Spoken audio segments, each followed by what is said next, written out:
మీ బాధ, రేపటి మన రివెంజ్ రాసి పెట్టుకోండి అంటూ అందరి లెక్కలు సరిచేద్దామంటూ డిజిటల్ బుక్ను తీసుకొచ్చారు మాజీ సీఎం జగన్. పార్టీ లీడర్లు క్యాడర్కు భరోసా ఇచ్చేందుకు జగన్ తెచ్చిన అస్త్రం కొత్త తలనొప్పులు తెచ్చిపెడుతోందట. సొంత పార్టీ నేతలపైనే కంప్లైంట్స్ వస్తున్నాయి. పైగా ఫిర్యాదు చేసినట్లు రిసిప్ట్ తీసుకొని సోషల్ మీడియాలో పోస్టులు పెడుతుండటంతో ఎక్కడో తేడా కొడుతుందని చర్చించుకుంటున్నారట ఫ్యాన్ పార్టీ లీడర్లు. డిజిటల్ బుక్కి వస్తున్న ఫిర్యాదులేంటి? ఆ బాణాలు సొంత పార్టీ నేతలపైనే ఎందుకు? Red book versus digital book, వైసీపీకి తలనొప్పులు. పార్టీ నాయకులకు భరోసా ఇచ్చేందుకు డిజిటల్ బుక్, సొంత పార్టీ నేతలపైనే ఫిర్యాదులు వస్తుండటంతో ట్విస్ట్. డిజిటల్ బుక్లో విడుదల రజనిపై ఫిర్యాదుతో చర్చ. వరుస అరెస్టులు, కీలక నేతల చుట్టూ చిక్కులు, సోషల్ మీడియా పోస్టులపై కూటమి సర్కార్ ఉక్కుపాదం. ఈ క్రమంలో వైసీపీ అధినేత జగన్ ఓ అస్త్రాన్ని బయటకు తీశారు. ఫ్యాన్ పార్టీ క్యాడర్ లీడర్లకు ధైర్యం నూరిపోసేందుకు, భవిష్యత్పై భరోసా ఇచ్చేందుకు రెడ్ బుక్ పోటీగా డిజిటల్ బుక్ను తెర మీదకు తెచ్చారు జగన్. డిజిటల్ బుక్లో నమోదైన ఫిర్యాదులపై పవర్లోకి రాగానే ఏ ఒక్కరిని వదిలిపెట్టకుండా చర్యలు తీసుకుంటామని చెబుతున్నారు. ఎక్కడ దాక్కున్నా తీసుకొచ్చి మరీ చట్టం ముందు నిలబెడతామని చెప్పుకొస్తున్నారు. దీంతో ఒక రకంగా అటు రెడ్ బుక్, ఇటు డిజిటల్ బుక్ వ్యవహారాలు ఏపీ పాలిటిక్స్ లో చర్చనీయాంశమయ్యాయి. రాజకీయ వివాదానికి కూడా దారితీశాయి. అటు వైసీపీ క్యాడర్, ఇటు టీడీపీ క్యాడర్ పోటాపోటీగా రెడ్ బుక్, డిజిటల్ బుక్ లో పేర్లు నమోదు చేసుకుంటున్నామంటూ సోషల్ మీడియా పోస్టులతో రచ్చ చేస్తున్నారు. మరోవైపు డిజిటల్ బుక్ లో వస్తున్న ఫిర్యాదులపై వైసీపీ కూడా ఆరా తీస్తోందట.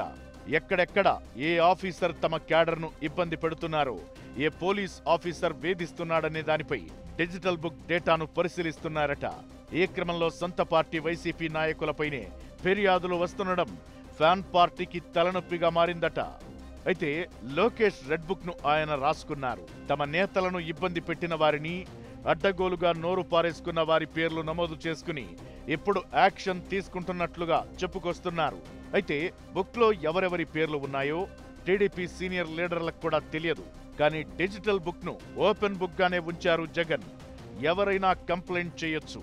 వాస్తవానికి వేధింపులకు గురవుతున్న వైసీపీ క్యాడర్ లీడర్లు ఫిర్యాదు చేసేందుకు డిజిటల్ బుక్ తెచ్చామని చెప్పినప్పటికీ దీన్ని అందరూ వినియోగించుకునేలాగా ఏర్పాటు చేశారు.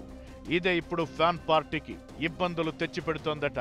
ప్రజల నుంచి కూడా కూటమి ప్రభుత్వంపై ఫిర్యాదులు స్వీకరించాలనుకుంటున్నారట. కానీ దీనికి భిన్నంగా వైసీపీ నాయకులపైనే తీవ్ర స్థాయిలో విమర్శలు గుప్పిస్తూ డిజిటల్ బుక్ లో ఇప్పటికే 32 ఫిర్యాదులు నమోదయ్యాయట. వైసీపీ నేతలపై అధికార పార్టీ చేస్తున్న దాడులు, దౌర్జన్యాలపై ఫిర్యాదుల కోసం డిజిటల్ బుక్ తెస్తే తిరిగి వైసీపీ నేతలపైనే ఫిర్యాదులు వస్తుండటంతో ఫ్యాన్ పార్టీ లీడర్లు అలర్ట్ అవుతున్నారట.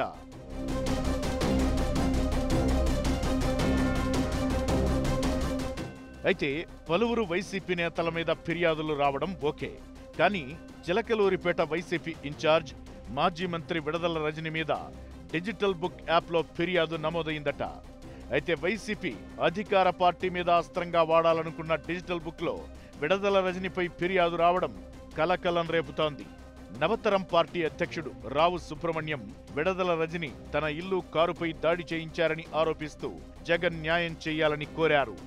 కార్యకర్తలకు న్యాయం చేస్తామని జగన్ చెప్పిన ఈ యాప్లో సొంత పార్టీ మాజీ మంత్రి రజనిపైనే కంప్లైంట్ రావడం చర్చకు దారితీస్తోంది. ఇలా వైసీపీ నాయకులు గతంలో చేసిన అతిని వివరిస్తూ ఫోటోలతో సహా, వీడియోలతో సహా ఈ డిజిటల్ బుక్ లో ఫిర్యాదు చేస్తున్నారట.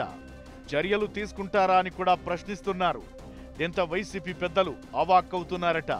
ఏం చేయాలి, దీనిపై ఎలా ముందుకెళ్లాలనే దానిపై అంతర్మథనం చెందుతున్నారు.